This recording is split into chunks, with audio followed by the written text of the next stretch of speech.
Good morning dear students and warm welcome to our 47th online class. കഴിഞ്ഞ ക്ലാസ്സിൽ നമ്മൾ start ചെയ്തിട്ടുള്ള return എന്ന് പറയുന്ന ചാപ്റ്റർ തന്നെയാണ് ഇന്നത്തെ ക്ലാസ്സിലും ഞാൻ കണ്ടിന്യൂ ചെയ്യാനായിട്ട് പോകുന്നത്. സെക്ഷൻ 40 ഫസ്റ്റ് റിട്ടേൺ എന്ന് പറയുന്നതാണ് ആദ്യമായിട്ട് നമ്മൾ ഡിസ്കസ് ചെയ്യുന്ന ടോപ്പിക്.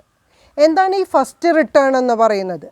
രജിസ്ട്രേഷന് നമ്മൾ അപ്ലൈ ചെയ്യുന്നതിന് മുമ്പ് ഒരു ടാക്സബിൾ പേഴ്സൺ ടാക്സ് ലയബിലിറ്റി കാറ്റഗറിയിലേക്ക് വരികയും അതിനുശേഷമാണ് രജിസ്ട്രേഷൻ ആവശ്യമായിട്ടുള്ള ഒരു അപ്ലിക്കേഷൻ കൊടുക്കുന്നത്. അപ്പോൾ രജിസ്ട്രേഷന് മുമ്പുള്ളൊരു കാലഘട്ടവും രജിസ്ട്രേഷന് ശേഷമുള്ള ഒരു കാലഘട്ടവും ഉണ്ടായിരിക്കും ഒരു ടാക്സബിൾ പേഴ്സണ്. അതിനോട് റിലേറ്റഡ് ആയിട്ടുള്ള ഒരു റിട്ടേണിനെയാണ് എന്തായിട്ട് പറയുന്നത്? ഫസ്റ്റ് റിട്ടേൺ എന്ന് പറയുന്നത്. അപ്പോൾ സെക്ഷൻ 40 എന്താണെന്നുള്ളത് നോക്കാം. Every registered person who has made outward supplies in the period between the date on which he became liable for registration till the date on which registration has been granted shall declare the same in the first return furnished by him after grant of registration. അപ്പോൾ first return എന്ന് പറയുന്നതിൽ ഒരു കാലഘട്ടം, ഒരു period എന്ന് പറയുന്നത് എങ്ങനെയാണ്? ഒരു ടാക്സബിൾ പേഴ്സൺ ടാക്സബിൾ കാറ്റഗറിയിലേക്ക് വന്നിട്ട് അവിടെ തുടങ്ങിയിട്ടാണ് അപ്ലിക്കേഷൻ്റെ പ്രൊസീജിയർ സ്റ്റാർട്ട് ചെയ്യുന്നത്. അതിനുശേഷം ആ രജിസ്ട്രേഷൻ ലഭിക്കുന്ന കാലഘട്ടം വരെയുള്ള ഒരു ഔട്ട്വേർഡ് സപ്ലൈ ആണ് ആദ്യത്തെ റിട്ടേണിൽ സബ്മിറ്റ് ചെയ്യേണ്ടത്. അതിനെയാണ് സെക്ഷൻ 40 പ്രകാരം നമ്മൾ എന്തായിട്ട് പറയുന്നത്? ഫസ്റ്റ് റിട്ടേൺ ആയിട്ട് പറയുന്നത്. അതെല്ലാ സ്റ്റുഡൻസും ഒന്ന് ഇമ്പോർട്ടൻ്റ് ആയിട്ട് തന്നെ നോട്ട് ചെയ്ത് വയ്ക്കുക. എന്താണ് ഫസ്റ്റ് റിട്ടേൺ? അതായത് നമ്മൾ ഫസ്റ്റ് റിട്ടേൺ അപ്ലൈ ചെയ്യുന്നത് അല്ലെങ്കിൽ സബ്മിറ്റ് ചെയ്യുന്നത് അതല്ലെങ്കിൽ ഫയൽ ചെയ്യുന്നത് നമുക്ക് രജിസ്ട്രേഷൻ ലഭിച്ചതിന് ശേഷമാണ്. അപ്പോൾ രജിസ്ട്രേഷൻ ലഭിക്കുന്നതിന് മുമ്പ് ആ പേഴ്സൺ എന്തായിരിക്കും? ടാക്സ് ലയബിൾ ആയിരിക്കും. അപ്പോൾ ടാക്സ് ലയബിലിറ്റി വന്നതിന് ശേഷം രജിസ്ട്രേഷൻ കിട്ടുന്ന പീരീഡ് വരെയുള്ള ഔട്ട്വേർഡ് സപ്ലൈയുടെ ഡീറ്റെയിൽസ് ഫസ്റ്റ് റിട്ടേണിൽ കൊടുക്കണം എന്നുള്ളതാണ് സെക്ഷൻ 40 പ്രകാരം ഉള്ളത്. When a person becomes liable for registration after his turnover crossing the threshold limit, that is 20 lakh or 10 lakh, as the case may be, he may apply for registration within 30 days of so becoming liable. ഇത് നമ്മൾ നേരത്തെ discuss ചെയ്തിട്ടുള്ളതാണ്. എപ്പോഴാണ് ഒരു taxable person അല്ലെങ്കിൽ ഒരു registered person application four registration കൊടുക്കേണ്ടത്? 20 ലക്ഷം അല്ലെങ്കിൽ 10 ലക്ഷം എന്ന ടേൺ ഓവറിൻ്റെ ലിമിറ്റ് എവിടെയാണോ എക്സീഡ് ചെയ്യുന്നത് അതിന് വിത്തിൻ 30 ഡേയ്സ് ആണ്. അതായത് ആ പേഴ്സൺ ലയബിളായിട്ട് 30 ഡേയ്സിനുള്ളിൽ എന്ത് കൊടുത്തിരിക്കണം? രജിസ്ട്രേഷനുള്ള അപ്ലിക്കേഷൻ കൊടുത്തിരിക്കണം. അപ്പോൾ ഒരു ടാക്സബിൾ പേഴ്സൺ ഒരു രജിസ്റ്റേർഡ് പേഴ്സൺ ആണ്. അദ്ദേഹം ലയബിൾ ആകുന്നുണ്ടെങ്കിൽ അദ്ദേഹം ആ ടേൺ ഓവർ ക്രോസ് ചെയ്യുന്ന സമയത്ത് 20 ലക്ഷത്തിൻ്റെ വാല്യൂബിൾ സപ്ലൈ ആണ് ഉള്ളത് എന്നുണ്ടെങ്കിൽ ആ പീരീഡിൽ, അല്ലെങ്കിൽ 10 ലക്ഷമാണ് അവരുടെ ത്രഷോൾഡ് ലിമിറ്റ് എന്നുണ്ടെങ്കിൽ ആ ലിമിറ്റ് എക്സൈഡ് ചെയ്യുന്ന സമയത്ത് വിത്തിൻ 30 ഡേയ്സിൽ എന്ത് ചെയ്തിരിക്കണം? രജിസ്ട്രേഷൻ ആവശ്യമായിട്ടുള്ള ഒരു application കൊടുത്തിരിക്കണം. Thus there might be a time lag between a person becoming liable to registration and grant of registration certificate. Application four registration കൊടുത്തതിന് ശേഷമാണ് ആ രജിസ്ട്രേഷൻ്റെ ഒരു അക്നോളജ്മെൻറ്റ് ലഭിച്ചതിന് ശേഷം ഒരു രജിസ്റ്റേർഡ് അല്ലെങ്കിൽ ഒരു ഓതറൈസ്ഡ് പേഴ്സൺ ആരാണോ ആ രജിസ്ട്രേഷൻ്റെ സർട്ടിഫിക്കറ്റ് വെരിഫൈ ചെയ്യേണ്ട ഒരു ഓഫീസർ എന്ത് ഇഷ്യൂ ചെയ്യുന്നത്? രജിസ്ട്രേഷൻ സർട്ടിഫിക്കറ്റ് ഇഷ്യൂ ചെയ്യുന്നത്. During the intervening period such A person might have made the outward supplies. അപ്പോൾ ഒരു രജിസ്ട്രേഷന് അപ്ലൈ ചെയ്യുന്നതിന് മുമ്പുള്ള കാലഘട്ടം തുടങ്ങിയിട്ട് അദ്ദേഹം ആ turn over threshold limit exceed ചെയ്യുന്ന കാലഘട്ടം തുടങ്ങിയിട്ട് അപ്ലിക്കേഷൻ്റെ പ്രൊസീജിയർ വരികയും രജിസ്ട്രേഷൻ ഓഫ് അപ്ലിക്കേഷൻ എന്ന് പറയുന്നത് ലഭിക്കുകയും ചെയ്യുന്ന കാലഘട്ടം വരെ ഒരു ടൈം പീരീഡ് ഉണ്ടായിരിക്കും. ആ ടൈം പീരീഡിനുള്ളിൽ എന്ത് ചെയ്തിട്ടുണ്ടായിരിക്കും? ഈ registered person outward supply ചെയ്തിട്ടുണ്ടായിരിക്കും.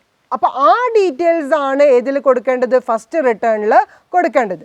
Hence in order to enable such registered person to declare the taxable supplies made by him for a period between the date on which he became liable for registration till the date on which registration has been granted so that input tax credit can be availed by the recipient on such supplies. Supplier ഈ threshold limit exceed ചെയ്തതിന് ശേഷം application കൊടുത്തിട്ട് ആ certificate of registration കിട്ടുന്ന വരെയുള്ള കാലഘട്ടത്തിലുള്ള outward സപ്ലൈയുടെ details submit ചെയ്ത് കഴിഞ്ഞാൽ മാത്രമേ റെസിപ്പിയൻറ്റിന് എന്ത് കിട്ടുള്ളൂ, ഇൻപുട്ട് ടാക്സ് ക്രെഡിറ്റ് എന്ന് പറയുന്നത് അവെയിൽ ചെയ്യാനായിട്ട് സാധിക്കുള്ളൂ. Firstly, the registered person may issue revised tax invoice against the invoices already issued during the said period within 1 month from the date of issue of certificate of registration. Certificate of registration ലഭിച്ചതിന് ശേഷം tax pair എന്ത് ചെയ്തിരിക്കണം, എല്ലാ ഇൻവോയ്സും, അതായത് threshold limit കഴിഞ്ഞിട്ട് supply ചെയ്തിട്ടുള്ള എല്ലാ outward സപ്ലൈനും എന്ത് ചെയ്തിരിക്കണം, റിവൈസ്ഡ് ടാക്സ് ഇൻവോയ്സ് ആദ്യമായിട്ട് ഇഷ്യൂ ചെയ്യണം. അതായത് മുമ്പുള്ളതിന് നമ്മൾ ടാക്സ് ഈടാക്കിയിട്ടുണ്ടായിരിക്കില്ല. അതേസമയം രജിസ്ട്രേഷൻ ഓഫ് സർട്ടിഫിക്കറ്റ് ലഭിച്ചതിന് ശേഷം ആ ഇൻവോയ്സിന് മുഴുവൻ നമ്മൾ എന്ത് ചെയ്യേണ്ടതുണ്ട്, ടാക്സ് കളക്ട് ചെയ്യേണ്ടതുണ്ട്. അതുകൊണ്ട് തന്നെ ആ ഇൻവോയ്സിനെല്ലാം എന്ത് ചെയ്തിരിക്കണം, റിവൈസ്ഡ് ടാക്സ് ഇൻവോയ്സ് ഇഷ്യൂ ചെയ്തതിന് ശേഷം മാത്രം. അതിനുള്ള ടൈം പീരീഡ് എങ്ങനെയാണ്, 1 month from the date of issue of certificate of registration. Registration ലഭിച്ചതിന് ശേഷം 1 മാസത്തിനുള്ളിൽ ആ ത്രഷോൾഡ് ലിമിറ്റ് കഴിഞ്ഞിട്ട് ഏതൊക്കെ ഔട്ട്വേർഡ് സപ്ലൈ ചെയ്തിട്ടുണ്ട് അതിനെല്ലാത്തിനും എന്ത് ചെയ്തിരിക്കണം, റിവൈസ്ഡ് ടാക്സ് ഇൻവോയ്സ് ഇഷ്യൂ ചെയ്തിരിക്കണം. Further, registered person shall declare his outward supplies made during the said period in the first return furnished by him after grant of registration. നമ്മൾ നേരത്തെ പറഞ്ഞിട്ടുള്ളതാണ്, registration കിട്ടിയതിന് ശേഷമാണ് first return file ചെയ്യേണ്ടത്.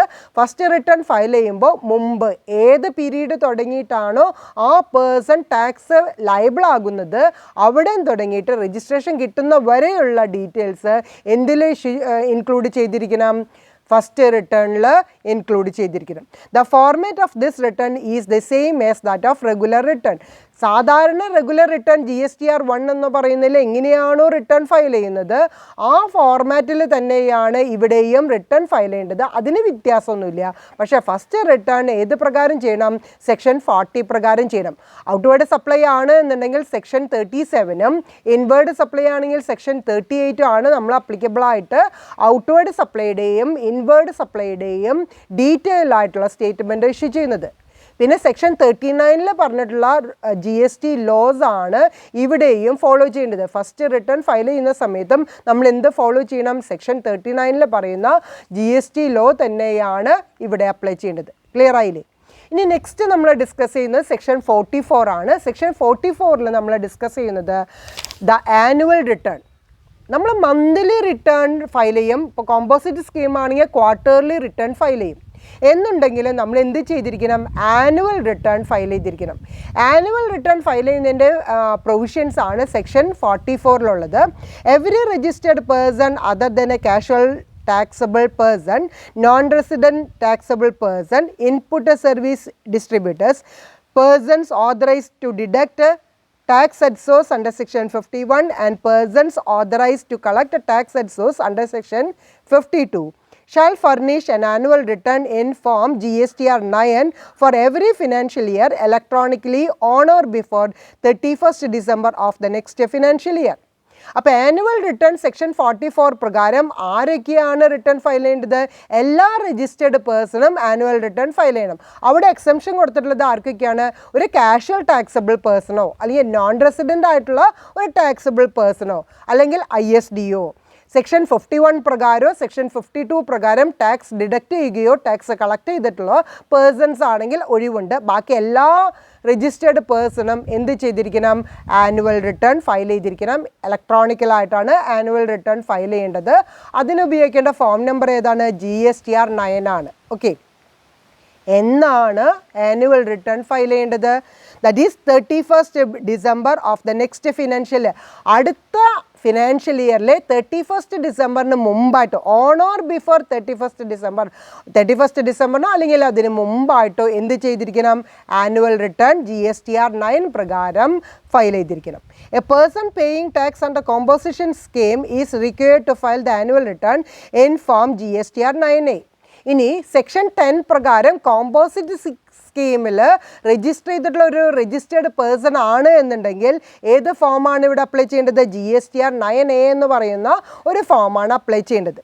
Every registered person whose aggregated turnover during a financial year exceeds 2 crore shall get his accounts audited and shall furnish a copy of the audited annual accounts and a reconciliation statement duly certified in Form GSTR 9Z electronically through the common portal, either directly or from a facilitation center notified by the Board of Commissioner. A reconciliation statement is prepared to reconcile the value of the supplies declared in the return furnished for the financial year with the audited annual financial statement and such other prescribed particulars.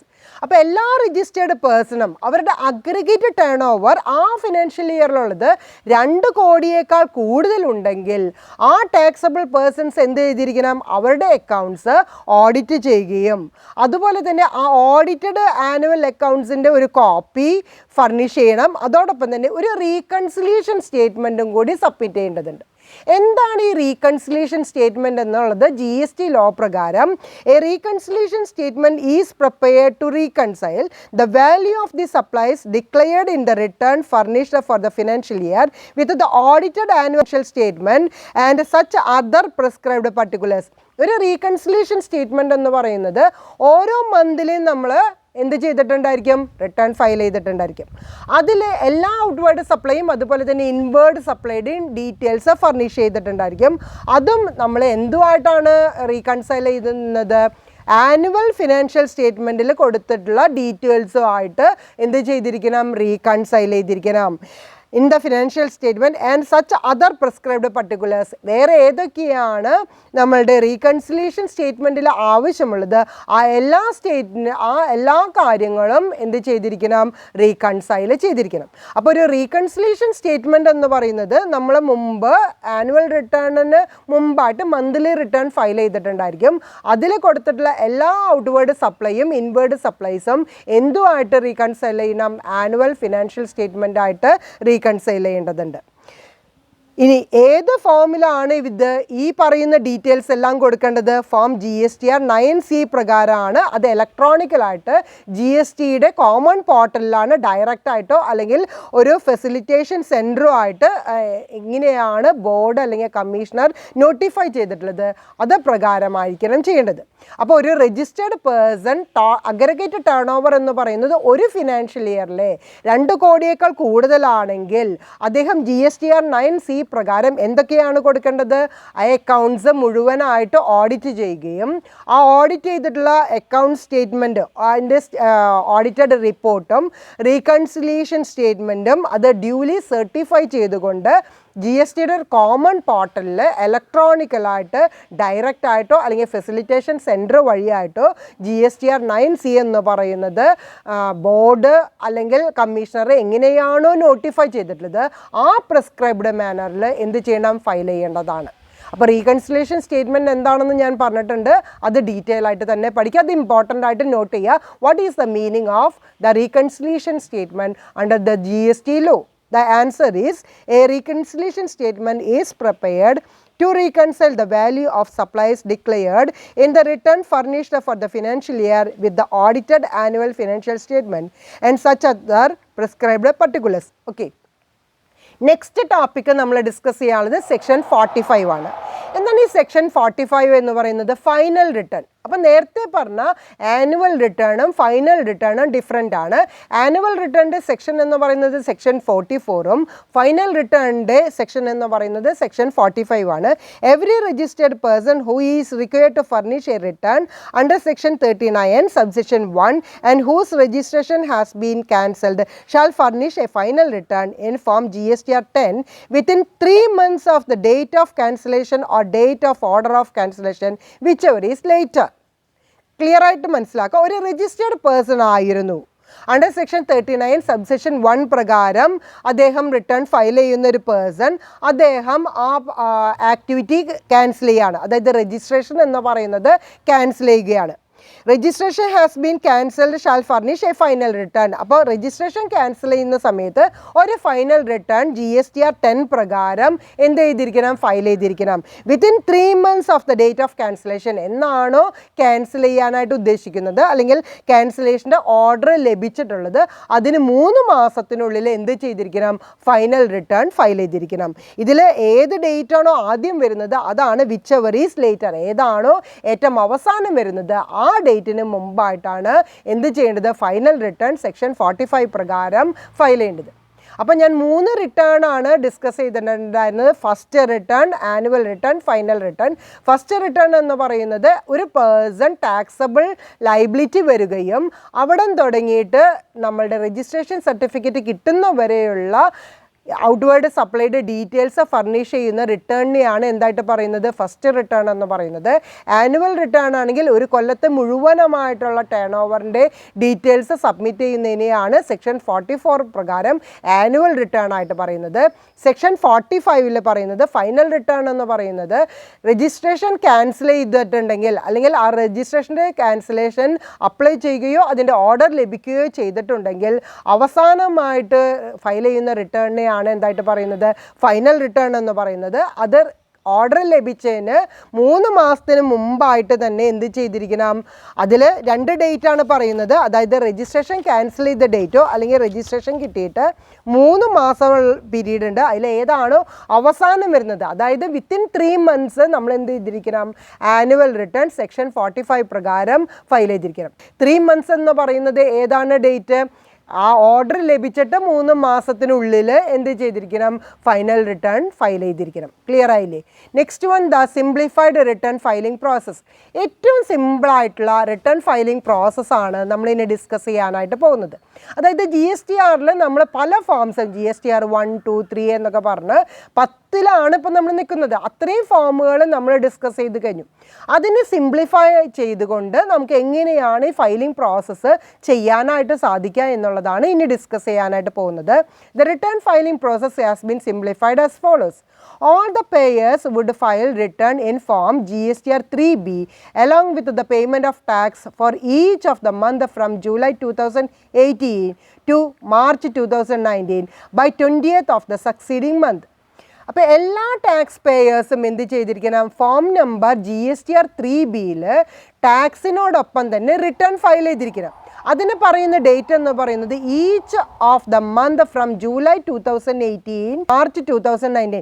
July 2018 തുടങ്ങി March 2019 വരെ next മന്തിൻ്റെ 20ാം തീയതിക്കുള്ളിൽ എന്ത് ചെയ്തിരിക്കണം, GST return file ചെയ്തിരിക്കണം. അപ്പോൾ July 2018 ആണെങ്കിൽ August 20 മുമ്പായിട്ട് എന്ത് ചെയ്തിരിക്കണം, GSTR 3B പ്രകാരമുള്ള ടാക്സ് അടയ്ക്കുകയും റിട്ടേൺ ഫയൽ ചെയ്യുകയും വേണം. Okay, for filing the details in form GSTR 1 from July to March 2019, taxpayers would be divided into 2 categories. ഇവിടെ പറയുന്നത് ജൂലൈ 2018 മുതൽ മാർച്ച് 2019 വരെ GSTR 1 പ്രകാരമാണ് റിട്ടേൺ ഫയൽ ചെയ്യുന്നത് എന്നുണ്ടെങ്കിൽ ടാക്സ് പേയേഴ്സിന് 2 കാറ്റഗറി ആയിട്ടാണ് ഡിവൈഡ് ചെയ്യുന്നത്. The details of these 2 categories along with the last date of filing GSTR 1 are as follows. ഇനി 2 കാറ്റഗറി എന്ന് പറയുന്നതിൽ അതിൽ ലാസ്റ്റ് ഡേറ്റ് അടക്കമുള്ള ഒരു സ്ലാബായിട്ട് തന്നെ നിങ്ങളുടെ ടെക്സ്റ്റ് ബുക്കിൽ ക്ലിയർ ആയിട്ട് പറയുന്നുണ്ട്. അപ്പോൾ GSTR 1 ആണ് നിങ്ങൾ റിട്ടേൺ ഫയൽ ചെയ്യുന്നത് എന്നുണ്ടെങ്കിൽ ജൂലൈ 2018 മുതൽ മാർച്ച് 2019 വരെയുള്ള കാലഘട്ടത്തിലാണ് റിട്ടേൺ ഫയൽ ചെയ്യുന്നത് എന്നുണ്ടെങ്കിൽ എന്നൊക്കെയായിരിക്കും 2 കാറ്റഗറിയിലായിട്ട് റിട്ടേൺ ഫയൽ ചെയ്യേണ്ടത്. Tax payers with annual aggregate turnover up to 1.5 crore need to file GST 1 on quarterly basis as per the following time frame. 1.5 കോടി വരെയുള്ളൂ ആനുവൽ അഗ്രഗേറ്റ് ടേൺ ഓവർ എന്നുണ്ടെങ്കിൽ underline ചെയ്ത് വെക്കുക. Annual aggregate turnover എന്ന് പറയുന്നത് 1.5 കോടിയേക്കാൾ താഴെയാണെങ്കിൽ ഇവിടെ period എന്ന് പറയുന്നത് ജൂലൈ തുടങ്ങി സെപ്റ്റംബർ 2019 വരെ ലാസ്റ്റ് ഡേറ്റ് എന്ന് പറയുന്നത് GSTR ഫോമിൽ 3/10/2019 ആണ്. ഇനി ഒക്ടോബർ തുടങ്ങി ഡിസംബർ 2019 വരെയുള്ള ക്വാർട്ടർ ആണെങ്കിൽ 31/1/2019, ജാനുവരി തുടങ്ങി മാർച്ച് 2020 വരെയാണെങ്കിൽ 30/4/2020 ആണ് ഇവിടെ ഡേറ്റ് വരുന്നത്. അപ്പോൾ ക്ലിയർ ആയില്ലേ? അതായത് 1.5 കോടിയേക്കാൾ താഴെയുള്ള അഗ്രഗേറ്റ് ആനുവൽ ടേൺ ഓവർ ഉള്ള ടാക്സ് പെയർ ആണ് GSTR 1 ആണെങ്കിൽ ക്വാർട്ടർലി ഫയൽ ചെയ്താൽ മതി. അപ്പോൾ അതിൽ ഫസ്റ്റ് ക്വാർട്ടർ എന്ന് പറയുന്നതാണ് ജൂലൈ തുടങ്ങി സെപ്റ്റംബർ 2019 വരെ. ആ ഡേറ്റ് ഏതാണ്? 3/10/2019 മുമ്പായിട്ട് എന്ത് ചെയ്യണം? GSTR 1 എന്ന് പറയുന്നത് റിട്ടേൺ ഫയൽ ചെയ്യണം. നെക്സ്റ്റ് ക്വാർട്ടർ എന്ന് പറയുന്നത് ഒക്ടോബർ തുടങ്ങി ഡിസംബർ 2019 വരെയാണ്. അത് റിട്ടേൺ ഫയൽ ചെയ്യേണ്ട ഡേറ്റ് എന്നാണ്? 31/1/2019 മുമ്പായിട്ട്, 31/1/2020 മുമ്പായിട്ട്. അതൊന്ന് കറക്റ്റ് ചെയ്യാട്ടോ, ഡേറ്റ് ഒന്ന് കറക്റ്റ് ചെയ്യുക. 31/1/2020 വരുന്നത്. ആ ഡേറ്റിന് മുമ്പായിട്ട് എന്ത് ചെയ്തിരിക്കണം? റിട്ടേൺ ഫയൽ ചെയ്തിരിക്കണം. നെക്സ്റ്റ് വരുന്നത് ജനുവരി ടു മാർച്ച് 2020 അതിൻ്റെ ഡേറ്റ് എന്ന് പറയുന്നത് 30/4/2020. ക്ലിയർ ആയില്ലേ? അപ്പോൾ എല്ലാ സ്റ്റുഡൻസും അവനവൻ്റെ ടെക്സ്റ്റ് ബുക്കിൽ രണ്ടാമത്തെ ക്വാർട്ടറിൻ്റെ ലാസ്റ്റ് ഡേറ്റ് എന്ന് പറയുന്നത് കറക്റ്റ് ചെയ്തിരിക്കണം.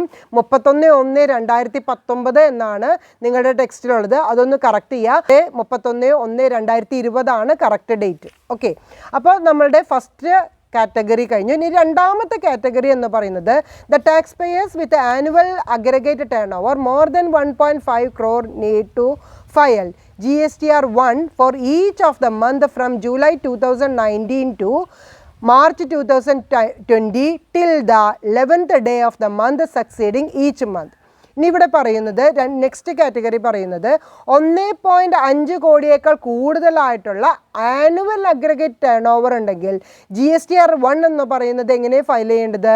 ജൂലൈ 2019 തുടങ്ങിയിട്ട് മാർച്ച് 2020 വരെ 11th day of the month succeeding each month. അതായത് ജൂലൈ 2019 ആണെങ്കിൽ ഓഗസ്റ്റ് 11th മുമ്പായിട്ട് റിട്ടേൺ ഫയൽ ചെയ്തിരിക്കണം. ഓക്കെ, ഓഗസ്റ്റിലെ ആണെങ്കിൽ സെപ്റ്റംബർ 11th മുമ്പായിട്ട് മന്ത്ലി റിട്ടേൺ ഫയൽ ചെയ്തിരിക്കണം. അപ്പം നിങ്ങൾക്ക് ഞാൻ വീണ്ടും പറയുകയാണ്, നിങ്ങളുടെ ടെക്സ്റ്റ് ബുക്കിലുള്ള പ്രിൻറ്റിംഗ് മിസ്റ്റേക്ക് എന്ന് പറയുന്നത് four filing the details in form GSTR 1 from July 2018 എന്നാണ് നിങ്ങളുടെ ബുക്കിലുള്ളത്. അത് 2019 ആക്കുക. അതുപോലെ തന്നെ മാർച്ച് 2019 എന്നുള്ളത് എന്താക്കണം? 2020 ആക്കിയിട്ട് ഒന്ന് പ്രിൻറ്റിംഗ് മിസ്റ്റേക്ക് ഉണ്ട്, അതൊന്ന് കറക്റ്റ് ചെയ്യണം. ഓക്കെ, അതൊരു കാര്യം. രണ്ടാമത്തെ പ്രിൻറ്റിംഗ് മിസ്റ്റേക്ക് ഞാൻ പറഞ്ഞിട്ടുള്ളത് ആ സ്ലാബിൽ ഒക്ടോബർ തുടങ്ങി ഡിസംബർ 2019 വരെയുള്ള ലാസ്റ്റ് ഡേറ്റ് എന്ന് പറയുന്നത് 31/1/2020. അപ്പോൾ നമ്മുടെ സിംപ്ലിഫൈഡ് ഫയലിംഗ് പ്രോസസ്സ് എന്ന് പറയുന്നത് രണ്ട് കാറ്റഗറി ആയിട്ടാണ് പറയുന്നത്. സിംപ്ലിഫൈഡ് ഫയലിംഗ് പ്രോസസ്സ് എന്ന് പറയുന്നത് all the payers GSTR 3B ആണ് ഫോം ഫയൽ ചെയ്യുന്നത് എന്നുണ്ടെങ്കിൽ 2019 ജൂലൈ തുടങ്ങിയിട്ട് മാർച്ച് 2020 വരെയാണെങ്കിൽ 20-ാം തീയതിക്കുള്ളിൽ, അതായത് നെക്സ്റ്റ് മന്തിൻ്റെ 20-ാം തീയതിക്കുള്ളിലാണ് റിട്ടേൺ ഫയൽ ചെയ്യേണ്ടത്. എക്സാമ്പിൾ ഞാൻ പറയാം, ജൂലൈ 2019 ആണ് എന്നുണ്ടെങ്കിൽ ഓഗസ്റ്റ് 20-ാം തീയതിക്ക് മുമ്പായിട്ട് monthly return form number GSTR 3B പ്രകാരം ഫയൽ ചെയ്തിരിക്കണം. നെക്സ്റ്റ് കാറ്റഗറി ഞാൻ പറഞ്ഞത് GSTR 1 ആണ് ഫയൽ ചെയ്യുന്നത് എന്നുണ്ടെങ്കിൽ ജൂലൈ 2019 തുടങ്ങിയിട്ട് മാർച്ച് 2020 വരെയുള്ള ടാക്സ് പേയേഴ്സ് ആണെങ്കിൽ രണ്ട് കാറ്റഗറി ആയിട്ട് ഡിവൈഡ് ചെയ്യുന്നുണ്ട്. അതായത് ആനുവൽ അഗ്രഗേറ്റ് ടേൺ ഓവർ 1.5 കോടിയേക്കാൾ താഴെയുള്ളവരും 1.5 കോടിയേക്കാൾ കൂടുതലുള്ള രണ്ട് കാറ്റഗറി ആയിട്ടാണ് ഡിവൈഡ് ചെയ്തിട്ടുള്ളത്. ഇനി 1.5 കോടിയേക്കാൾ താഴെയുള്ള കാറ്റഗറി ആണെങ്കിൽ ക്വാർട്ടർലി ആയിട്ട് GSTR 1 ഫയൽ ചെയ്താൽ മതി. അതിൽ ഫസ്റ്റ് ക്വാർട്ടർ എന്ന് പറയുന്നത് ജൂലൈ 2019 തുടങ്ങിയിട്ട് സെപ്റ്റംബർ 2019 വരെയാണ്. അവിടെ റിട്ടേൺ ഫയൽ ചെയ്യേണ്ട ലാസ്റ്റ് ഡേറ്റ് എന്ന് പറയുന്നത് 3/10/2019 ആണ്. ഇനി ഒക്ടോബർ തുടങ്ങി ഡിസംബർ 2019 വരെയുള്ള സെക്കൻഡ് ക്വാർട്ടറിൽ വരുന്നത് 31/1/2020 മുമ്പായിട്ട് GSTR 1 പ്രകാരമാണ് എന്ത് ചെയ്യേണ്ടത്? റിട്ടേൺ ഫയൽ ചെയ്യേണ്ടത്. ജനുവരി 2020 മുതൽ മാർച്ച് 2020 വരെയാണെങ്കിൽ 30/4/2020 മുമ്പായിട്ട് GSTR 1 പ്രകാരം റിട്ടേൺ ഫയൽ ചെയ്തിരിക്കണം. ഇനി 1.5 കോടിയേക്കാൾ കൂടുതലായിട്ട് ആനുവൽ അഗ്രഗേറ്റ് ടേൺ ഓവർ ഉള്ള ടാക്സ് പേയേഴ്സ് ആണെങ്കിൽ GSTR 1 തന്നെയാണ് ചെയ്യേണ്ടത്. പക്ഷേ എന്ത് ചെയ്യണം? മന്ത്ലി ആയിട്ട് റിട്ടേൺ ഫയൽ ചെയ്തിരിക്കണം. അതിൻ്റെ ലാസ്റ്റ് ഡേറ്റ് എന്ന് പറയുന്നത് 11th day of the succeeding month. July 2019 ആണെങ്കിൽ ഓഗസ്റ്റ് 11th മുമ്പായിട്ടും, ഓഗസ്റ്റ് 2019 ആണെങ്കിൽ സെപ്റ്റംബർ 11th മുമ്പായിട്ടും GSTR 1 പ്രകാരം എന്ത് ചെയ്തിരിക്കണം? റിട്ടേൺ ഫയൽ ചെയ്തിരിക്കണം. അപ്പോൾ ക്ലിയർ ആയിട്ട് സിംപ്ലിഫൈഡ് റിട്ടേൺ ഫയലിംഗ് പ്രോസസ്സ് മനസ്സിലായില്ലേ? രണ്ട് കാറ്റഗറി ആണുള്ളത്. GSTR 3B എന്ന് പറയുന്നതും GSTR 1 എന്ന് പറയുന്നതും. GSTR 1-ൽ രണ്ട് കാറ്റഗറി വീണ്ടും ഡിവൈഡ് ചെയ്യുന്നുണ്ട്. Aggregate annual aggregate turnover എന്ന് പറയുന്നത് 1.5 കോടിയേക്കാൾ താഴെയുള്ളതും കൂടുതലുള്ളതും. Clear? Next one tax return preparers ആണ്. TXP എന്ന് പറയും. GST practitioners section 48. A registered person may authorize an approved GST practitioner to furnish information on his behalf to the government. അപ്പം നമുക്കൊരു രജിസ്റ്റേർഡ് പേഴ്സണ് ഒരു GSTP എന്ന് പറയുന്ന GST പ്രാക്ടീഷണറെ എന്ത് ചെയ്യാനായിട്ട് സാധിക്കും? ഓതറൈസ്ഡ് പേഴ്സണായിട്ട് അപ്പോയിൻറ്റ് ചെയ്യാനായിട്ട് സാധിക്കും. അതായത് ഗവൺമെൻറ്റിലേക്ക് GST rules and regulations follow ചെയ്യാനായിട്ട് ഒരു ടാക്സബിൾ പേഴ്സൻ്റെ ഒരു ഓതറൈസ്ഡ് പേഴ്സണെയാണ് നമ്മൾ എന്തായിട്ട് പറയുന്നത്? GSTP അല്ലെങ്കിൽ GST പ്രാക്ടീഷണർ എന്ന് പറയുന്നത്. The manner of approval of GSTPs their eligibility conditions, duties and obligations, manner of removal and other conditions relevant for their functioning has been prescribed in the rules 83 and 84 of CGST rules 2017. ഇനി എങ്ങനെയുള്ള ഒരു GSTPനെയാണ് ഒരു registered person authorised പേഴ്സണായിട്ട് appoint ചെയ്യാനായിട്ട് സാധിക്കുക? അതിൻ്റെ approval, അതുപോലെ തന്നെ അതിൻ്റെ എലിജിബിലിറ്റി കണ്ടീഷൻസ്, ഡ്യൂട്ടീസ്, ഒബ്ലിഗേഷൻസ്, എങ്ങനെയാണ് അദ്ദേഹത്തെ ഓതറൈസ്ഡ് പേഴ്സൺ എന്ന് പറയുന്ന ആ ഒരു ഡെസിഗ്നേഷനിൽ നിന്ന് റിമൂവ് ചെയ്യുക, അങ്ങനെയുള്ള റെലവൻ്റ് ആയിട്ടുള്ള കണ്ടീഷൻസ് ഏതിലാണ് പറയുന്നത്? റൂൾ 83 and 84 GSTR റൂൾസ് 2017 പറയുന്നുണ്ട്. A GSTP should have the following eligibility. അപ്പോൾ ഇവിടെ എലിജിബിലിറ്റി എന്ന് പറയുന്നത് എങ്ങനെയാണ്, എന്തൊക്കെയുള്ള ഒരു പേഴ്സണെയാണ് GSTP ആയിട്ട് ഒരു രജിസ്റ്റേർഡ് പേഴ്സണ് ഓതറൈസ്ഡ് പേഴ്സണായിട്ട് അപ്പോയിൻറ്റ് ചെയ്യാനായിട്ട് സാധിക്കാം. An Indian citizen, person of sound mind, not adjudicated as insolvent, not been convicted by a competent court, satisfy any of the conditions. Retired officer of commercial tax department of any government who during service under government had worked in a post not lower than the rank of group D gazetted officer for a period of 2 years, enrolled as a sales tax practitioner or tax return preparer under the earliest indirect tax law for a period of not less than 5 years, has acquired any of the prescribed qualifications given below, graduate or postgraduate degree or its equivalent examination, having a degree in commerce, law, banking, including higher auditing or business administration or business management from any Indian university established by any law for the time being in force, degree examination of any foreign university recognized by any Indian university as equivalent to the degree examination mentioned above in 1, any other examination notified by the government on the recommendation of the council for the purpose, any degree examination notified by an Indian university or of any foreign university recognized by any Indian university as equivalent of the degree examination, has passed the final examination of ICAI, ICSI, Institute of Cost Accountants of India. ഇത്രയാണ് എലിജിബിലിറ്റിയുടെ കാറ്റഗറിയിൽ പറയുന്നത്. ഒരു Indian citizen ആയിരിക്കണം, അതുപോലെ തന്നെ ആ person sound മൈൻഡുള്ള ആളായിരിക്കണം, ഒരിക്കലും ഇൻസോൾവൻ്റ് ആയിട്ട് ഡിക്ലെയർ ചെയ്തിട്ടുള്ള ഒരു പേഴ്സൺ ആകാനായിട്ട് പാടില്ല.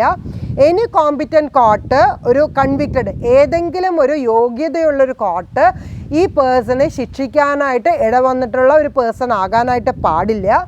അതുപോലെ താഴെയുള്ള കണ്ടീഷൻസ് ഏതൊക്കെയാണ്? ഒരു റിട്ടയേർഡ് കമേഴ്ഷ്യൽ ടാക്സ് ഡിപ്പാർട്ട്മെൻറ്റിൽ നിന്ന് റിട്ടയർ ചെയ്തിട്ടുള്ള ഒരു ഓഫീസറോ അല്ലെങ്കിൽ ഏതെങ്കിലും ഗ്രൂപ്പ് D ഗസറ്റഡ് ഓഫീസറിന് മേലെയുള്ള റാങ്കിൽ വർക്ക് ചെയ്തിട്ടുള്ള ഒരു പേഴ്സൺ, അതായത് 2 വർഷത്തെങ്കിലും എക്സ്പീരിയൻസ് ഉള്ള ഒരു പേഴ്സണോ അല്ലെങ്കിൽ ഒരു സെയിൽസ് ടാക്സ് പ്രാക്ടീഷണറായിട്ട് എൻറോൾ ചെയ്തിട്ടുള്ള ഒരു പേഴ്സണോ, ടാക്സ് റിട്ടേൺ പ്രിപ്പയറായിട്ടോ റിട്ടേൺ ഫയൽ ചെയ്യാനായിട്ടുള്ള ഒരു എൻറോളിങ് ചെയ്തിട്ടുള്ള ഒരു പേഴ്സൺ, അതും 5 കൊല്ലത്തെ ഇൻഡയറക്റ്റ് ലോ എക്സ്പീരിയൻസ് ഉള്ള ഒരു പേഴ്സൺ ആണെങ്കിലും എലിജിബിലിറ്റി ഉണ്ട്. ഇനി താഴെ പറയുന്ന ക്വാളിഫിക്കേഷൻ, അതായത് ഗ്രാജുവേറ്റ്, പോസ്റ്റ് ഗ്രാജുവേറ്റ് എന്ന് പറയുന്നത് കോമേഴ്സിലോ ലോയിലോ ബാങ്കിങ്ങിലോ അല്ലെങ്കിൽ higher auditing, business administration, business management any Indian യൂണിവേഴ്സിറ്റിയിൽ നിന്ന് ഉള്ള ഒരു പേഴ്സണോ അല്ലെങ്കിൽ ഒരു ഫോറിൻ യൂണിവേഴ്സിറ്റിയിൽ നിന്ന് അത് ഇന്ത്യൻ യൂണിവേഴ്സിറ്റി റെക്കഗ്നൈസ് ചെയ്തിട്ടുള്ള ഒരു എക്സാമിനേഷൻ പാസ്സായിട്ടുള്ള ഒരു പേഴ്സണോ അല്ലെങ്കിൽ ഗവൺമെൻറ്റോ അല്ലെങ്കിൽ GSTയുടെ കൗൺസിലോ റെക്കമെൻഡ് ചെയ്തിട്ടുള്ള ഒരു എക്സാമിനേഷൻ പാസ്സായിട്ടുള്ള ഒരു പേഴ്സണോ അല്ലെങ്കിൽ ഇന്ത്യൻ യൂണിവേഴ്സിറ്റി നോട്ടിഫൈ ചെയ്തിട്ടുള്ള അല്ലെങ്കിൽ ഫോറിൻ യൂണിവേഴ്സിറ്റി നോട്ടിഫൈ ചെയ്തിട്ടുള്ള ഒരു രജിസ്റ്റേർഡ് യൂണിവേഴ്സിറ്റിയാണ് അതിലുള്ള ഡിഗ്രി എക്സാമിനേഷൻ പാസ്സായിട്ടുള്ള ഒരു പേഴ്സണോ അല്ലെങ്കിൽ ഫൈനൽ എക്സാമിനേഷൻ ICAI, അതായത് institute of chartered accountants of India, ICSI, Institute of Company Secretaries in India, Institute of Cost Accountants of India. ഇതിലത്തെ ഈ എക്സാമുകൾ ഫൈനൽ എക്സാം പാസ്സായിട്ടുള്ളൊരു പേഴ്സൺ ആണെങ്കിലും നമുക്ക് എന്തായിട്ട് എൻറോൾ ചെയ്യാവുന്നതാണ്, അല്ലെങ്കിൽ ഓതറൈസ്ഡ് പേഴ്സണായിട്ട് അപ്പോയിൻറ്റ് ചെയ്യാവുന്നതാണ്, ഒരു GSTP ആയിട്ട് അപ്പോയിൻറ്റ് ചെയ്യാവുന്നതാണ്. അപ്പോൾ ഈ പറയുന്ന ക്വാളിഫിക്കേഷനുള്ള ഒരാളെയാണ് ഒരു ടാക്സ് പേയർക്ക് അദ്ദേഹത്തിൻ്റെ ഓതറൈസ്ഡ് GSTP ആയിട്ട് അപ്പോയിൻറ്റ് ചെയ്യാനായിട്ട് സാധിക്കാം. ഇനി activities which can be undertaken by a GSTP. എന്തൊക്കെയാണ് ആക്ടിവിറ്റീസ് GSTP ചെയ്യാനുള്ളത്, അതായത് എന്തൊക്കെ ഡ്യൂട്ടീസ് ആൻഡ് റെസ്പോൺസിബിലിറ്റീസ് ആണ് ഒരു GSTPക്ക് ഉണ്ടായിരിക്കേണ്ടത്. Can undertake the following activities on behalf of a registered person if so authorized by him. Furnish details of inward and outward supplies, furnish monthly, quarterly, annual return or final return, makes deposit for credit into the electronic cash ledger, file a refund claim, file an application for registration, amendment, cancellation of registration, etc. Appear as authorized representative before any officer of the department, appellate authority or appellate tribunal. ഇത്രയും കാര്യങ്ങളാണ് GSTP ചെയ്യേണ്ടത്. അതായത് GSTP practitioner ആണ് എന്നുണ്ടെങ്കിൽ outward supply, inward സപ്ലൈയുടെ എല്ലാ full ഡീറ്റെയിൽസും furnish ചെയ്തിരിക്കണം. Monthly, quarterly, അതുപോലെ തന്നെ ആനുവൽ, ഫൈനൽ റിട്ടേൺ ഫയൽ ചെയ്തിരിക്കണം. ഇലക്ട്രോണിക്കായിട്ട് ക്യാഷ് ലെഡ്ജറിൽ കൊടുക്കേണ്ട ഡെപ്പോസിറ്റ് ക്രെഡിറ്റ് ചെയ്തിരിക്കണം. റീഫണ്ട് ക്ലെയിം ഇദ്ദേഹത്തിന് തന്നെ അപ്ലൈ ചെയ്യാനായിട്ട് സാധിക്കും. അപ്ലിക്കേഷൻ എന്ന് പറയുന്നത് രജിസ്ട്രേഷൻ, അമെൻമെൻറ്റ്, ക്യാൻസലേഷൻ, രജിസ്ട്രേഷന് വേണ്ടി എല്ലാ ഫോമുകളും അപ്ലൈ ചെയ്യാനായിട്ട് സാധിക്കും. ഒരു ഓതറൈസ്ഡ് പേഴ്സൺ എന്നുള്ള നിലയ്ക്ക് ഒരു ഡിപ്പാർട്ട്മെൻറ്റ് ഓഫ് GSTPയുടെ ഗുഡ്സ് ആൻഡ് സർവീസ് ടാക്സ് അതോറിറ്റിയുടെ മുമ്പിൽ ഒരു റെപ്രസെൻറ്റഡ് പേഴ്സണായിട്ട് ഇദ്ദേഹത്തിന് ഹാജരാവാനുള്ളൊരു ഫെസിലിറ്റിയും ഉണ്ടായിരിക്കും. അപ്പോൾ ഇത്രയാണ് GSTPയുടെ ഡ്യൂട്ടീസ് ആൻഡ് റെസ്പോൺസിബിലിറ്റീസ് എന്ന് പറയുന്നത്. നെക്സ്റ്റ് ടോപ്പിക്ക്, എങ്ങനെയാണ് GSTPനെ ഓതറൈസ്ഡ് പേഴ്സണായിട്ട് ഒരു രജിസ്റ്റേർഡ് പേഴ്സൺ അപ്പോയിൻറ്റ് ചെയ്യുകയാണെങ്കിൽ റിട്ടേൺസ് ഫർണിഷ് ചെയ്യേണ്ടത് എന്നുള്ളതാണ് നമ്മൾ ഡിസ്കസ് ചെയ്യാനായിട്ട് പോകുന്നത്. അതായത് furnishing returns through GST practitioner. When a registered person opts to furnish his return through GSTP, such a registered person should give consent in prescribed form to any GSTP to prepare and furnish his return. അപ്പോൾ ഒരു authorised person ആണെന്ന് പറഞ്ഞാൽ പോരാ, ഒരു registered person ഒരു consent കൊടുത്താൽ മാത്രമേ GSTPക്ക് എന്ത് ചെയ്യാനായിട്ട് സാധിക്കുള്ളൂ, ഒരു റിട്ടേൺ ഫർണിഷ് ചെയ്യേണ്ട ഡീറ്റെയിൽസ് പ്രിപ്പയർ ചെയ്യാനായിട്ട് സാധിക്കുള്ളൂ. Before confirming submission of any statement prepared by GSTP, the registered person shall ensure the correctness of the contents in the return.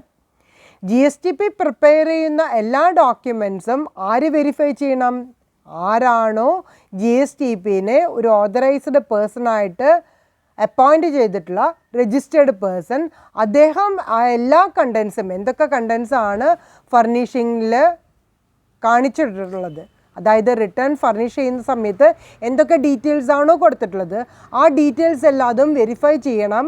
അതിനുശേഷം മാത്രമേ ഒരു GSTPക്ക് ആ രജിസ്റ്റേർഡ് പേഴ്സണിന് വേണ്ടിയിട്ട് സ്റ്റേറ്റ്മെൻറ്റ് ഫർണിഷ് ചെയ്യാനായിട്ട് സാധിക്കുള്ളൂ. Next one, procedure for enrolment as GSTP.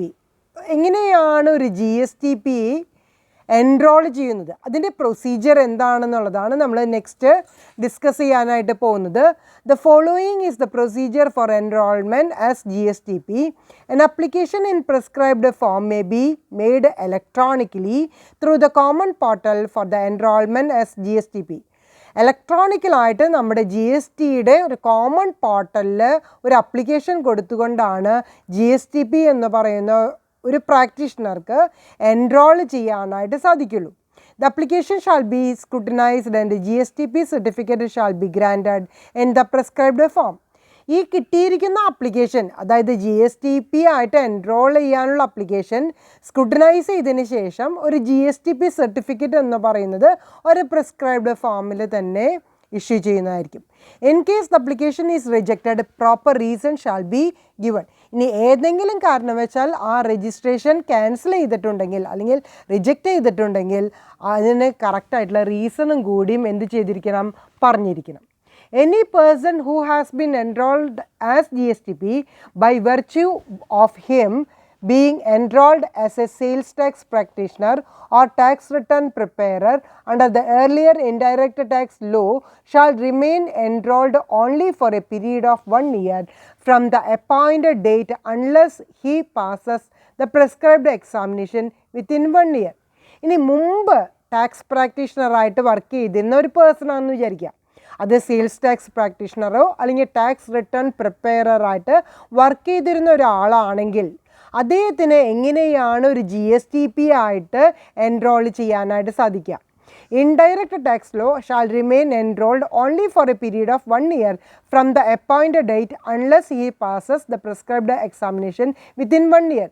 ഒരു വർഷം വരെ മുമ്പുണ്ടായിരുന്ന സെയിൽസ് ടാക്സ് പ്രാക്ടീഷണർ അല്ലെങ്കിൽ ടാക്സ് റിട്ടേൺ പ്രിപ്പയർക്ക് തന്നെ ഒരു ഓതറൈസ്ഡ് പേഴ്സൺ ആയിട്ട് എൻറോൾ ചെയ്യാവുന്നതാണ്. പക്ഷേ ഒരു വർഷത്തിന് ശേഷം കണ്ടിന്യൂ ചെയ്യണമെന്നുണ്ടെങ്കിൽ അദ്ദേഹം GSTP ആക്ട് പ്രകാരമുള്ള എന്തൊക്കെയാണ് എക്സാമിനേഷൻ പാസ് ചെയ്യേണ്ടത്, എലിജിബിലിറ്റിക്ക് വേണ്ടതായിട്ടുള്ള ക്വാളിഫിക്കേഷൻസ് ആര് എക്വയർ ചെയ്തിരിക്കണം? GSTP എക്വയർ ചെയ്തിരിക്കണം. അപ്പോൾ അതിൻ്റെ പ്രൊസീജിയർ എന്ന് പറയുന്നത് നമുക്ക് സിംപ്ലിഫൈ ചെയ്ത് പറയുകയാണെങ്കിൽ ഏറ്റവും ആദ്യം GSTP ആയിട്ട് എൻറോൾ ചെയ്യേണ്ട വ്യക്തി എന്ത് ചെയ്തിരിക്കണം? ഒരു അപ്ലിക്കേഷൻ കൊടുത്തിരിക്കണം. അതെങ്ങനെയാണ് കൊടുക്കേണ്ടത്? ഇലക്ട്രോണിക്കലായിട്ട് GSTയുടെ കോമൺ പോർട്ടലിലാണ് അപ്ലിക്കേഷൻ കൊടുക്കേണ്ടത്. അപ്ലിക്കേഷൻ ലഭിച്ചതിന് ശേഷം അത് സ്ക്രൂട്ടിനൈസ് ചെയ്തിട്ട് അത് ആക്സെപ്റ്റ് ചെയ്യുന്നുണ്ടെങ്കിൽ GSTP സർട്ടിഫിക്കറ്റ് ഇഷ്യൂ ചെയ്യുന്നതായിരിക്കും. അതല്ല, സാറ്റിസ്ഫൈഡ് അല്ല എന്നുണ്ടെങ്കിൽ അതെന്ത് ചെയ്യും? പ്രോപ്പർ റീസൺ കാണിച്ചുകൊണ്ട് റിജക്റ്റ് ചെയ്യാനായിട്ട് സാധിക്കും. ഇനി മുമ്പ് പഴയ ഒരു പ്രാക്ടീഷണർ, അതായത് സെയിൽസ് ടാക്സ് പ്രാക്ടീഷണറോ അല്ലെങ്കിൽ ടാക്സ് റിട്ടേൺ പ്രിപ്പയറോ ആണ് ഓതറൈസ്ഡ് GSTP ആയിട്ട് വർക്ക് ചെയ്യുന്നത് എന്നുണ്ടെങ്കിൽ ഒരു വർഷം വരെ അദ്ദേഹത്തിന് വർക്ക് ചെയ്യാവുന്നതാണ്. ഒരു വർഷത്തിന് ശേഷം GSTPക്ക് വേണ്ടതായിട്ടുള്ള ക്വാളിഫിക്കേഷൻ എക്സാമിനേഷൻ ആര് പാസ്സായിരിക്കണം? ഈ ഓതറൈസ്ഡ് പേഴ്സൺ പാസ്സായിരിക്കണം. Default in furnishing return section 46. ഇനി റിട്ടേൺ ഫയൽ ചെയ്തിട്ടുള്ളതിൽ എന്തെങ്കിലും ഡിഫക്റ്റ്, അത് തെറ്റായിരിക്കാം അല്ലെങ്കിൽ ഒമിഷനായിരിക്കാം, ഇത് രണ്ടും ഉണ്ടെങ്കിൽ എന്ത് ചെയ്തിരിക്കണം? സെക്ഷൻ 46 പ്രകാരമുള്ള rectification നടത്തിയിരിക്കണം. Where a registered person fails to furnish a return under section 39 or section 44 or 45, a notice shall be issued requiring him to furnish such return within 15 days in the prescribed form and manner. ഇനി default വരുത്തിയിട്ടുണ്ടെങ്കിൽ, അതായത് section 39 അല്ലെങ്കിൽ section 44 and 45 ഒരു registered person return file ചെയ്യേണ്ടത്. അതിന് failure വരുത്തിയിട്ടുണ്ടെങ്കിൽ ഒരു notice issue ചെയ്യാനായിട്ട് സാധിക്കും. A notice shall be issued requiring him to furnish such return. അദ്ദേഹത്തിനോട് 15 ദിവസത്തിനുള്ളിൽ പ്രിസ്ക്രൈബ്ഡ് മാനറിൽ റിട്ടേൺ ഫയൽ ചെയ്യണമെന്ന് പറഞ്ഞുകൊണ്ട് ഒരു നോട്ടീസ് ഇഷ്യൂ ചെയ്യാനായിട്ട് സാധിക്കും. അപ്പോൾ സെക്ഷൻ 46 എല്ലാവർക്കും മനസ്സിലായില്ലേ? നെക്സ്റ്റ് വൺ സെക്ഷൻ 47 ആണ്.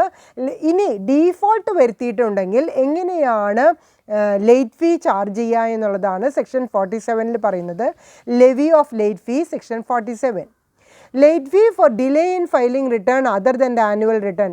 ആനുവൽ റിട്ടേൺ അല്ലാതെ വേറെ ഏതെങ്കിലും ഒരു റിട്ടേൺ ഫയൽ ചെയ്യുന്നതിൽ വീഴ്ച വരുത്തിയിട്ടുണ്ടെങ്കിൽ സെക്ഷൻ 47 സബ്സെക്ഷൻ 1 പ്രകാരമാണ് ലേറ്റ് ഫീ അടയ്ക്കേണ്ടത്.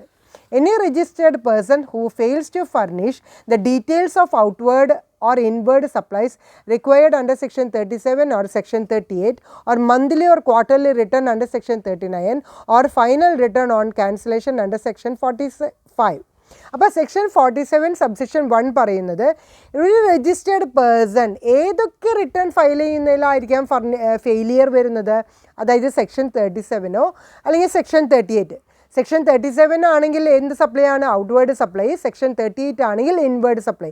അതിൻ്റെ ഡീറ്റെയിൽസ് ഫർണിഷ് ചെയ്യുന്നതിൽ വീഴ്ച വരുത്തുകയോ അല്ലെങ്കിൽ സെക്ഷൻ 39 പ്രകാരം മന്ത്ലി അല്ലെങ്കിൽ ക്വാർട്ടർലി റിട്ടേൺ ഫയൽ ചെയ്യുന്നതിൽ വീഴ്ച വരുത്തുകയോ അതല്ലെങ്കിൽ ഫൈനൽ റിട്ടേൺ അല്ലെങ്കിൽ ക്യാൻസലേഷൻ എന്ന് പറയുന്നത് അണ്ടർ സെക്ഷൻ 45 പ്രകാരം വീഴ്ച വരുത്തുകയോ ചെയ്തിട്ടുണ്ടെങ്കിൽ by the due date shall pay a late fee of ₹100 for every day during which such a failure continues subject a maximum amount of ₹5,000. Maximum amount വരുന്നത് 5,000 ആണ്. പക്ഷേ ഒരു ദിവസത്തിന് എത്ര രൂപ വെച്ചിട്ട് പെനാൽറ്റി അടയ്ക്കേണ്ടി വരും? 100 രൂപ വെച്ചിട്ട് പെനാൽറ്റി അടയ്ക്കേണ്ടി വരും. നേരത്തെ പറഞ്ഞ 3 കേസിലും, അതായത് സെക്ഷൻ 37, 38, 39 ആൻഡ് സെക്ഷൻ 45 അത് പ്രകാരം റിട്ടേൺ ഫയൽ ചെയ്യാനായിട്ട് ഡ്യൂ ഡേറ്റ് കഴിഞ്ഞിട്ടും ഫയൽ ചെയ്തിട്ടില്ലെങ്കിൽ ഒരു ദിവസത്തിന് 100 രൂപ വെച്ചിട്ട് പെനാൽറ്റി അടയ്ക്കേണ്ടി വരും. മാക്സിമം എമൗണ്ട് എത്ര രൂപയാണ് വരുന്നത്? 5000 രൂപ വരെയാണ് മാക്സിമം ലേറ്റ് ഫീ ചാർജ് ചെയ്യുന്നത്. However, as per notification dated 23/1/2018, late fee payable for failure to furnish the details of outward supplies under section 47 in excess of an amount of ₹25 per day have been waived. ഇനി 23/1/2018 ഒരു പുതിയൊരു amendment വന്നിട്ടുണ്ട്. ആ 23/1/2018 നോട്ടിഫിക്കേഷന് ശേഷം ഏതെങ്കിലും ഒരു late ഫീ കൊടുക്കാനായിട്ട് വൈകിട്ടുണ്ടെങ്കിൽ, അതായത് ഡീറ്റെയിൽസ് ഔട്ട്വേർഡ് സപ്ലൈഡ് റിലേറ്റഡ് ആയിട്ടുള്ള ഡീറ്റെയിൽസ് സെക്ഷൻ 47 പ്രകാരം അത് കൊടുത്തിട്ടില്ല എന്നുണ്ടെങ്കിൽ in excess of an amount of ₹25 per day have been waived. 25 രൂപയേക്കാൾ കൂടുതലുള്ളത് എന്ത് ചെയ്തിട്ടുണ്ട്? വേവ് ചെയ്തിട്ടുണ്ട്. Similarly, where there is no outward supplies in any month or quarter, the amount of late fee for failure to furnish the details of outward supplies under section 47 shall be waived in excess of ₹10 for every day. ഇനി അതുപോലെ തന്നെ ഒരു special situation, അതായത് ആ മാസമോ അല്ലെങ്കിൽ ആ ക്വാർട്ടറിലോ ഒരു ഔട്ട്വേർഡ് സപ്ലൈയും ഉണ്ടായിട്ടില്ല, അതുകൊണ്ടാണ് റിട്ടേൺ ഫർണിഷ് ചെയ്യാതിരുന്നത് എന്നുണ്ടെങ്കിൽ സെക്ഷൻ 47 പ്രകാരം എത്ര രൂപയായിട്ട് വേവ് ചെയ്തിട്ടുണ്ട്? In excess of ₹10 for every day. ഓരോ ദിവസത്തേക്കും 10 രൂപ വെച്ചിട്ട് വേവ് ചെയ്ത് കൊടുത്തിട്ടുണ്ട്. അപ്പോൾ സെക്ഷൻ 47 23/1/2018 മുതൽ പുതിയ അമെൻമെൻറ്റിൽ വരുന്ന ഫീസാണ് ലേറ്റ് ഫീ ആയിട്ട് അടയ്ക്കേണ്ടി വരിക. Late fee for delay in filing annual return section 47 subsection 2 പറയുന്നത് ലേറ്റ് ഫീ വന്നിട്ടുള്ളത് ഒരു ആനുവൽ റിട്ടേൺ ഫയൽ ചെയ്യാനായിട്ട് ഡിലേ വരികയാണെങ്കിൽ എത്ര രൂപയാണ് ലേറ്റ് ഫീ ആയിട്ട് ചാർജ് ചെയ്യുക എന്നുള്ളതാണ്. Any registered person who fails to furnish the annual return required under section 44 by the due date shall be liable to pay a late fee of ₹100 per day during such a failure, subject a maximum of 0.25% of the turnover in the state or union territory. അപ്പോൾ section 47 subsection 2 പ്രകാരം annual return file ചെയ്യാനായിട്ട് delay വന്നിട്ടുണ്ടെങ്കിൽ any registered person, ആരാണോ അത് furnish ചെയ്യാത്ത ഒരു registered person ആണെങ്കിൽ under section 44 ആ ഡ്യൂ ഡേറ്റിന് മുമ്പായിട്ട് അടച്ചിട്ടില്ലെങ്കിൽ ഒരു ദിവസത്തേക്ക് 100 രൂപ വെച്ചിട്ട് എന്ത് ചെയ്യേണ്ടതായിട്ട് വരും? ലേറ്റ് ഫീസ് അടച്ചിക്കേണ്ടി വരും. മാക്സിമം എമൗണ്ട് ഇവിടെ പറയുന്നത് ഒന്ന് അണ്ടർലൈൻ ചെയ്ത് വെക്കുക, 0.25% ഓഫ് ഹിസ് ടേൺ ഓവർ. എത്രയാണോ അദ്ദേഹത്തിൻ്റെ സ്റ്റേറ്റ് അല്ലെങ്കിൽ യൂണിയൻ ടെറിട്ടറി ഏരിയ വെച്ചിട്ട് ടേൺ ഓവർ വരുന്നത് അതിൻ്റെ 0.25% ആണ് എന്തായിട്ട് അടയ്ക്കേണ്ടത്? ലേറ്റ് ഫീസ് ആയിട്ട് അടയ്ക്കേണ്ടത്. അപ്പോൾ സെക്ഷൻ 47 സബ്സെക്ഷൻ 2 പ്രകാരം ആനുവൽ റിട്ടേൺ ഫയൽ ചെയ്യുന്നതിൽ വീഴ്ച വരുത്തിയിട്ടുണ്ടെങ്കിൽ സെക്ഷൻ 44 പ്രകാരം ഡ്യൂ ഡേറ്റിന് മുമ്പായിട്ട് തന്നെ റിട്ടേൺ ഫയൽ ചെയ്തിട്ടില്ലെങ്കിൽ ഒരു ദിവസത്തേക്ക് 100 രൂപയോ അല്ല മാക്സിമം എത്ര വരുന്നുണ്ട്? ടേൺ ഓവറിൻ്റെ 0.25% ആണ് നോക്കുന്നത്. ഈ ടേൺ ഓവർ എന്ന് പറയുന്നത് സ്റ്റേറ്റിലോ അല്ലെങ്കിൽ യൂണിയൻ ടെറിട്ടറിയിലോ വെച്ചിട്ടാണ് അഗ്രഗേറ്റ് ടേൺ ഓവർ കാൽക്കുലേറ്റ് ചെയ്യുന്നത്.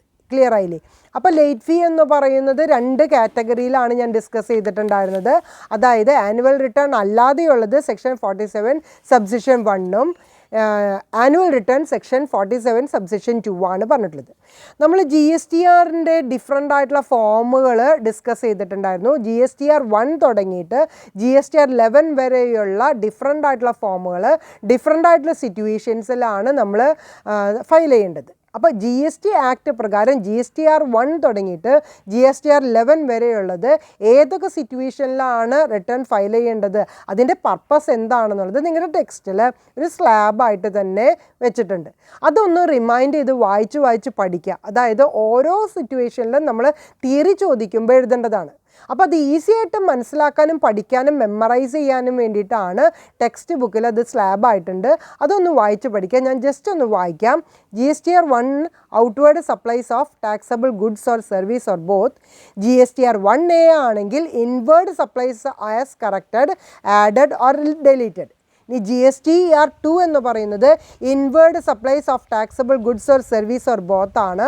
GSTR 2A എന്ന് പറയുന്നത് ഔട്ട്വേർഡ് സപ്ലൈയുടെ കറക്ഷൻ, അതായത് outward supplies furnished by the supplier made available to the recipient. ഇനി GSTR3 എന്ന് പറയുന്നത് മന്ത്ലി റിട്ടേൺ ആണ്.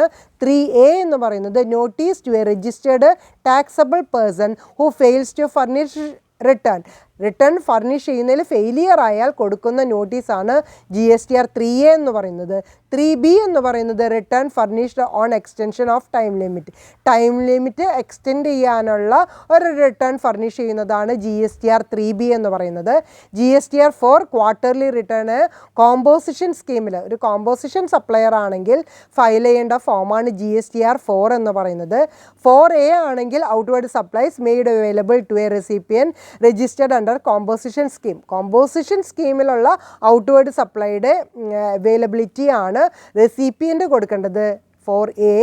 ഇനി GSTR5 എന്ന് പറയുന്നത് return for registered non resident taxable person ആണെങ്കിൽ 5ഉം ISD റിട്ടേൺ ആണെങ്കിൽ സർവീസ് ഡിസ്ട്രിബ്യൂട്ടർ ആണ് എന്നുണ്ടെങ്കിൽ 6ഉം return for authorities deducting tax at source section 51 പ്രകാരം TDS ഡിഡക്റ്റ് ചെയ്തിട്ടുള്ള പേഴ്സൺസ് ആണെങ്കിൽ 7ഉം 7A ആണെങ്കിൽ TDSൻ്റെ സർട്ടിഫിക്കറ്റും കൂടി ഇഷ്യൂ ചെയ്യേണ്ടതുണ്ട്.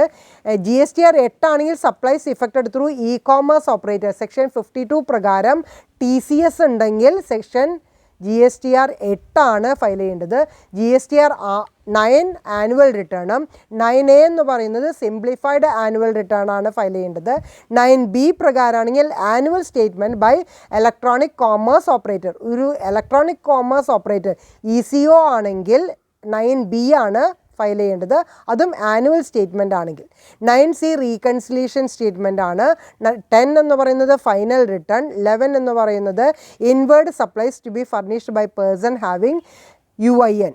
അപ്പോൾ ഒരു ഐഡൻറ്റിഫിക്കേഷൻ നമ്പറിലാണ് റിട്ടേൺ ഫയൽ ചെയ്യുന്നത് എന്നുണ്ടെങ്കിൽ അതിനോട് റിലേറ്റഡ് ആയിട്ടുള്ള inward supplies temporary identification number ആണെങ്കിൽ GSTR11 പ്രകാരമാണ് റിട്ടേൺ ഫയൽ ചെയ്യേണ്ടത്.